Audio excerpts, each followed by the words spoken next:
പിന്നെ നാട്ടുകാരിങ്ങനെ പലതും പറയും. അത് നിങ്ങൾ കാര്യമാക്കണ്ട.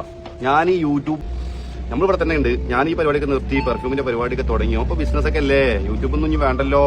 അങ്ങനെയുള്ള ചോദ്യം വെറുതെ പറയണേ. നമ്മളെ ആഫ്രിക്കൻ ട്രിപ്പ് കഴിഞ്ഞ് ഞാൻ നാട്ടിൽ നമ്മളെ വഗാബോണ്ടിന് എത്തിച്ച് കുറെ വീഡിയോസ് ഒക്കെ എടുത്തിരുന്നു. നമ്മളോട് റിലീസായി.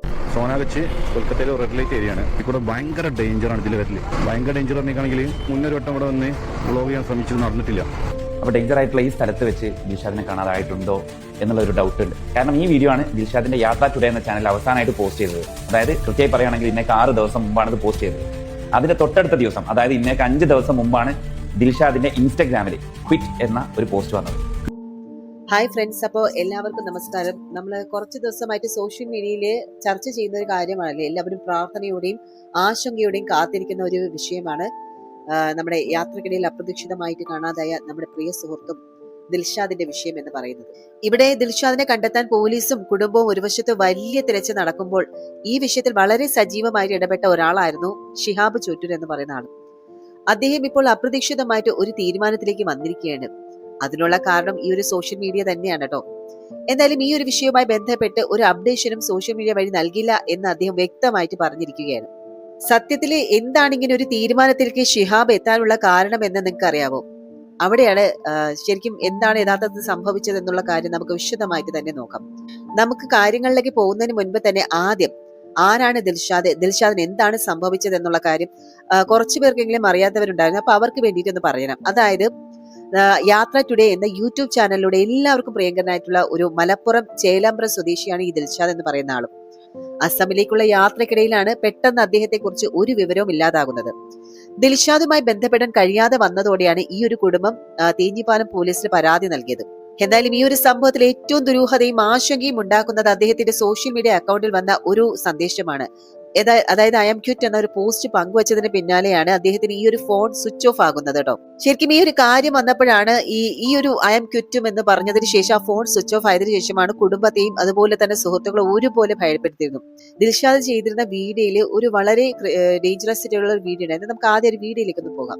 സോനാഗച്ച് കൊൽക്കത്തയിലെ റെഡ് ലൈറ്റ് ഏരിയ ആണ്. ഇവിടെ ഭയങ്കര ഡേഞ്ചറാണ് ഇതിൽ വരല്. ഭയങ്കര ഡേഞ്ചർ പറഞ്ഞിട്ടാണെങ്കിൽ മുന്നൊരു വട്ടം ഇവിടെ വന്ന് വ്ളോഗ് ചെയ്യാൻ ശ്രമിച്ചു, നടന്നിട്ടില്ല. അപ്പോൾ ഡേഞ്ചർ ആയിട്ടുള്ള ഈ സ്ഥലത്ത് വെച്ച് ദിൽഷാദിനെ കാണാതായിട്ടുണ്ടോ എന്നുള്ളൊരു ഡൗട്ട് ഉണ്ട്. കാരണം ഈ വീഡിയോ ആണ് ദിൽഷാദിന്റെ യാത്ര ടുഡേ എന്ന ചാനൽ അവസാനമായിട്ട് പോസ്റ്റ് ചെയ്തത്. അതായത് കൃത്യമായി പറയുകയാണെങ്കിൽ ഇന്നേക്ക് 6 ദിവസം മുമ്പാണ് ഇത് പോസ്റ്റ് ചെയ്തത്. അതിന്റെ തൊട്ടടുത്ത ദിവസം, അതായത് ഇന്നേക്ക് 5 ദിവസം മുമ്പാണ് ദിൽഷാദിന്റെ ഇൻസ്റ്റഗ്രാമിൽ ക്വിറ്റ് എന്ന ഒരു പോസ്റ്റ് വന്നത്. ക്വിറ്റ് ചെയ്യാനെന്ന പോസ്റ്റ്. ഇത് ദിൽഷാദ് തന്നെ പോസ്റ്റ് ചെയ്തതാണോ അതല്ലെങ്കിൽ ദിൽഷാദിന്റെ ഫോൺ ഉപയോഗിച്ച് വേറെ ആരെങ്കിലും പോസ്റ്റ് ചെയ്തതാണോ എന്ന് പറയാൻ പറ്റില്ല. ആരെങ്കിലും ദിൽഷാദിനെ അപായപ്പെടുത്താൻ ശ്രമിച്ചിട്ടുണ്ടോ എന്നുള്ളൊരു ഡൗട്ട് ഇതിനാൽ തന്നെ വരുന്നുണ്ട്. അവസാനമായി ദിൽഷാദ് പോയ ലൊക്കേഷൻ ആസാമാണ് എന്നാണ് വീട്ടുകാർ പറയുന്നത്. അപ്പോൾ നിങ്ങളുടെ ഫ്രണ്ട്സ് ആരെങ്കിലും കൊൽക്കത്തയിലോ ആസാമിലൊക്കെ ഉണ്ടെങ്കിൽ ഈ വീഡിയോ അവർക്കൊന്ന് ഷെയർ ചെയ്ത് കൊടുക്കുക. നമുക്ക് ദിൽഷാദിനെ കണ്ടെത്തണം. കാരണം നന്മ മനസ്സുള്ള ഒരു ബ്ലോഗറാണ് നമ്മുടെ സുഹൃത്ത് ദിൽഷാദ് ആഫ്രിക്കയിൽ പോയിട്ട് അവിടെയുള്ള കുട്ടികൾക്കൊക്കെ വെള്ളം കിട്ടാതെ വന്നപ്പോൾ കിണർ കുഴിച്ചു കൊടുത്ത് ഒരുപാട് പേർക്ക് താങ്ങും തണലും അത്താണിയുമായിട്ടുള്ള ഒരു ഇൻഫ്ലുവൻസറാണ്. ദിൽഷാദിനെ പോലെയുള്ളവര് ഫിറ്റ് ചെയ്യാൻ പാടില്ല. ദിൽഷാദിനെ നമ്മൾക്ക് കണ്ടെത്തണം. അതിനായിട്ട് നമ്മൾക്കൊന്നിച്ച് നമ്മളാലാവുന്നത്. കുറെ വർഷങ്ങൾക്ക് മുമ്പ് കരുണയുള്ള കുറെ ആളുകൾ ഈ ഗ്രാമത്തിന്റെ പല ഭാഗത്തും ഇതുപോലുള്ള കുറെ കോയൽക്കിണർ ഉണ്ടാക്കി കൊടുത്ത് ഈ ഗ്രാമത്തിന്റെ കുടിവെള്ളക്ഷാമം ഒക്കെ പരിഹരിച്ചിട്ടുണ്ടായിരുന്നു. പക്ഷെ കുറെ കാലങ്ങൾക്ക് ഇപ്പുറം ഇത്തരം കോയൽക്കിണറുകളൊക്കെ ഇവിടെ പ്രവർത്തനരഹിതമാണ്. സത്യം പറഞ്ഞാൽ കുടിവെള്ളത്തിന് വേണ്ടി പല പല ഗ്രാമങ്ങളിലേക്ക് പോകുന്ന ആളുകളൊക്കെ നമുക്ക് ഇവിടെ കാണാൻ പറ്റും. ആഫ്രിക്കയിൽ തൻസാനിയയിൽ മസോങ്ക എന്ന് പറഞ്ഞ വില്ലേജിലാണ് നമ്മളുള്ളത്. ഈ വില്ലേജിലാണ് നമ്മൾ 8 കിണറുകളുടെ വർക്ക് തുടങ്ങിയിട്ടുണ്ടായിരുന്നത്. ഈ 8 കിണറുകളുടെ വർക്കും കംപ്ലീറ്റ് ചെയ്തിട്ടുണ്ട്. നമുക്കിപ്പോൾ ആഫ്രിക്കയിൽ 33 കിണറുകളുണ്ട്. അപ്പൊ ഈ വീഡിയോയിൽ പറയുന്നത് പോലെ തന്നെ സത്യത്തിൽ അവിടെ എന്തെങ്കിലും സംഭവിച്ചു കാണും എന്നുള്ളൊരു ആശങ്ക തന്നെയാണ് പുള്ളി പ്രകടിപ്പിക്കുന്നത്. എന്തായാലും ഷിഹാബ് ചോറ്റൂർ എന്ന് പറയുന്ന ഈ വ്യക്തി സത്യത്തില് നമ്മളിൽ പലർക്കും അറിയാവുന്നത് പോലെ തന്നെ നോർത്ത് ഈസ്റ്റ് മേഖലകളിൽ, പ്രത്യേകിച്ച് ആസാം, വെസ്റ്റ് ബംഗാൾ ഭാഗങ്ങളിലൊക്കെ നിരന്തരം യാത്ര ചെയ്യുന്ന ഒരാളാണ് ഈ ഒരു ഷിഹാബ് ചോറ്റൂർ എന്ന് പറയുന്നത്.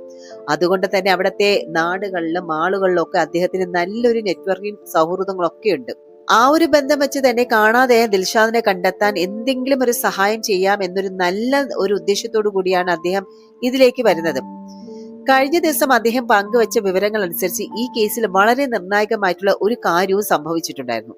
ഷിഹാബിന്റെ സുഹൃത്തും മാധ്യമ പ്രവർത്തകനുമായിട്ടുള്ള വളാഞ്ചേരിയിലെ മുഹസിർ കഴിഞ്ഞ ദിവസം രാത്രി ഏകദേശം 37 സെക്കൻഡോളം ദിൽഷാദിന്റെ ഫോണ് ആക്റ്റീവായി കണ്ടിരുന്നു.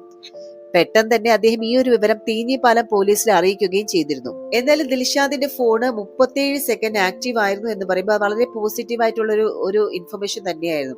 എന്തായാലും നിലവിൽ കുടുംബവും പോലീസും ഒക്കെ ഈ ഒരു പ്രാദേശിക സുഹൃത്തുക്കളും ഒക്കെ ചേർന്ന് അവിടെ വലിയ രീതിയിലുള്ള തെരച്ചിൽ നടത്തുന്നുണ്ട്. പക്ഷെ ഇത്രയൊക്കെ പോസിറ്റീവായിട്ട് കാര്യങ്ങൾ മുന്നോട്ട് പോയാലും ശരി, എല്ലാവരെയും വിഷമിക്കുന്ന മറ്റൊരു കാര്യം കൂടി സംഭവിച്ചു. അതായത് ദിൽഷാദിനെ കുറിച്ച് വിവരങ്ങൾ പങ്കുവെച്ചത് കൊണ്ട് തന്നെ ഷിഹാബ് ഇട്ട ഫേസ്ബുക്ക് പോസ്റ്റിന് താഴെ ചില ആളുകൾ മോശമായിട്ടുള്ള രീതിയിലെ കമന്റുകളും വ്യക്തിപരമായിട്ടുള്ള അധിക്ഷേപങ്ങളൊക്കെയാണ് ചൊരിഞ്ഞത്. കാണാതായ ഒരു മനുഷ്യന് വേണ്ടിയിട്ട് ഒരു സഹജീവി എന്ന നിലയിൽ ചെയ്യാൻ പറ്റും ഒരു സഹായം ചെയ്തു എന്നതിനാണ് ചിലർ അദ്ദേഹത്തെയും അതുപോലെ അദ്ദേഹത്തിന്റെ കുടുംബത്തെ ഒക്കെ ഇതിലൊക്കെ വലിച്ച് താഴെയിട്ട് സംസാരിച്ചത്, ഇതിലേക്ക് ഇടയിലിട്ട്. സ്വാഭാവികമായിട്ടും ഇത്തരം കമന്റുകൾ കാണുമ്പോൾ ഒരു മനുഷ്യനെ എത്രത്തോളം വേദനിപ്പിച്ചു എന്ന് ആ കുറിപ്പിൽ തന്നെ വ്യക്തമാണ്. അദ്ദേഹം എഴുതിയ ആ കുറിപ്പിലും തന്റെ സ്വന്തം ജോലിയും കുടുംബപരമായിട്ടുള്ള കാര്യങ്ങളൊക്കെ മാറ്റി വെച്ചാണ് ഇതുപോലെയുള്ള അനാവശ്യ അധിക്ഷേപങ്ങൾക്ക് മറുപടി നൽകിയ സമയങ്ങളെ തനിക്കില്ല എന്ന് അദ്ദേഹം തുറന്നു പറയുന്നുണ്ട്. നോക്കൂ, ഒരാളെ കാണാതാവുക അല്ലെങ്കിൽ അയാൾ ഒരു വലിയ ആപത്തിൽ പെടുക എന്ന് പറയുന്നത് ആ കുടുംബത്തെ സംബന്ധിച്ച് എന്താ പറയണ എത്രത്തോളം ഭയാനകമായിട്ടുള്ള ഒരവസ്ഥയാണെന്ന് നമുക്കറിയാം.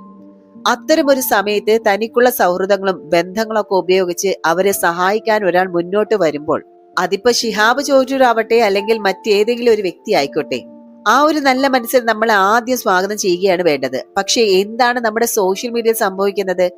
എന്തെങ്കിലും ഒരു വിഷയം കിട്ടിയാൽ അതിന്റെ സത്യാവസ്ഥ എന്താണെന്ന് പോലും അന്വേഷിക്കാതെ സഹായിക്കാൻ വന്നവരുടെ പോലും അതായത് അവരുടെ ഉദ്ദേശത്തെ സംശയിക്കുകയും വ്യക്തിപരമായിട്ട് അധിക്ഷേപിക്കുക, സൈബർ ആക്രമണം നടത്തുക, ഇത് സത്യത്തിൽ ഒരു തരം മാനസിക അവസ്ഥ തന്നെയാണ്. നമുക്കൊരാളെ ഇഷ്ടപ്പെടാം, ഇഷ്ടപ്പെടാതെ ഇരിക്കാം, അത് നമ്മുടെ വ്യക്തിപരമായിട്ടുള്ള കാര്യമാണ്. പക്ഷെ കാണാതായ ഒരു ചെറുപ്പക്കാരനെ കണ്ടെത്താൻ വേണ്ടിയിട്ട് അവർ നടത്തുന്ന ആ ശ്രമങ്ങൾക്കിടയിലേക്ക് ഇത്തരം അനാവശ്യ വിവാദങ്ങളും അതുപോലെ വെറുപ്പ് കൊണ്ടുവരുമ്പോൾ അത് ആ ഒരു കുടുംബത്തിന് നൽകുന്ന വേദന എത്ര വലുതാണെന്ന് നമ്മളൊന്ന് ചിന്തിച്ചിട്ടുണ്ടോ? ഇനി സഹായം ചെയ്യാൻ വരുന്നവർ പോലും അയ്യോ ഇനി വെറുതെ സൈബർ ആക്രമണം നേരിടേണ്ടി വരുമോ എന്ന് പേടിച്ച് പിന്മാറുന്ന ഒരു അവസ്ഥ വന്നാൽ നാളെ നമുക്കോ നമ്മുടെ പ്രിയപ്പെട്ടവർക്കോ ഒരു ആപത്ത് വരുമ്പോൾ ആര് മുന്നോട്ട് വരും? കൂട്ടുകാരെ വിമർശനങ്ങളാകാം, പക്ഷെ ഒരു മനുഷ്യന്റെ ജീവനെയും കുടുംബത്തിന്റെ സങ്കടത്തെയും ഒക്കെ ആദരിച്ചുകൊണ്ടുള്ള പ്രാഥമികമായിട്ടുള്ള മര്യാദ സോഷ്യൽ മീഡിയയിൽ നമ്മൾ ഓരോരുത്തരും കാണിക്കേണ്ടതുണ്ട്. അപ്പോ എനിക്ക് അവസാനമായിട്ട് ഒന്ന് മാത്രം ഞാൻ പറഞ്ഞോട്ടെ, കാണാതായ മകനെയോ അല്ലെങ്കിൽ സഹോദരനെയോ ഓർത്ത് കണ്ണീരോടെ കാത്തിരിക്കുന്ന ഒരു കുടുംബമുണ്ട് അവിടെ. ആ സങ്കടത്തിന്റെ മീതെയാണ് നമ്മൾ സോഷ്യൽ മീഡിയയിൽ നിന്ന് നെഗറ്റീവും അധിക്ഷേപങ്ങളും ഒക്കെ കോരി ഒഴിക്കുന്നത്. നിങ്ങൾക്ക് സഹായിക്കാൻ കഴിയുന്നില്ല, എന്നാൽ ഉപദ്രവിക്കാതിരിക്കുക, ഇതെങ്കിലും ഒരു മനുഷ്യത്വമല്ലേ? എന്തായാലും ഇത്തരം വാക്കുകൾ കൊണ്ട് ആരെയും മുറിവേൽപ്പിക്കാതിരിക്കുക എന്നുള്ളതാണ് എനിക്ക് പറയാനുള്ളത്. എന്നാൽ ഈ ഒരു നിമിഷത്തിൽ വിവാദങ്ങളെല്ലാം മാറ്റിവെച്ച് ദിൽഷാദ് സുരക്ഷിതനായിട്ട് ആ കുടുംബത്തിലേക്ക് തിരിച്ചെത്താൻ വേണ്ടി മാത്രം നമുക്ക് പ്രാർത്ഥിക്കാം.